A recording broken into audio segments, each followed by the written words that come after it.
আমরা Bangladesh fire service আমরা Tejgaon zone থেকে আমরা আসছি। আমরা আজকে সন্ধ্যা 8:22 সময় আমাদের যে টেলিফোন নাম্বারে আসে যে টাউন বাজার ইটিভি ভবনের গ্রাউন্ড ফ্লোরে আগুন লেগেছে।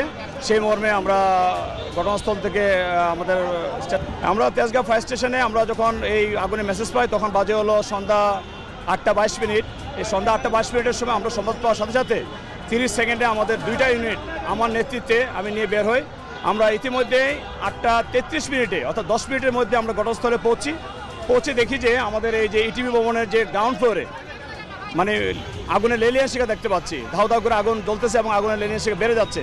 তাৎক্ষণিক আমাদের যে প্রথম কল থেকে আমরা 2টা লাইন বের করে আমরা একটা হলো আউটসাইড দিয়ে আর একটা ইনসাইড দিয়ে 2টা লাইন দিয়ে এক টাইম আমরা ফায়ার ফাইটিং করা শুরু করে ওই দিন 8:45 মধ্যে আমরা আগুনটাকে নিয়ন্ত্রণ নিয়ে আসি এবং 8:50 ভিতরে আমরা আগুনটাকে নির্বাপন করে ফেলি। তো এখানে আমরা যতটুকু আমরা দেখলাম প্রাথমিকভাবে দেখা যাচ্ছে যে আনুমানিকভাবে তাদের যে ক্যাশ কাউন্টারের যে পিসি আছে, তাদের যে মেকানিক্যাল যে পিসি আছে ওই পিসি থেকেই মূলত আগুনটা সূত্রপাত হয়েছে। এবং এখানে যিনি ম্যানেজার আছেন ম্যানেজারের সাথে আমি কথা বলেছি এবং ওনারা আসলে মূলত আজকে তাদের অফ ডে ছিল। অফ ডে হলো ওনারা এসির মেনটেন্যান্স করতেছিলেন।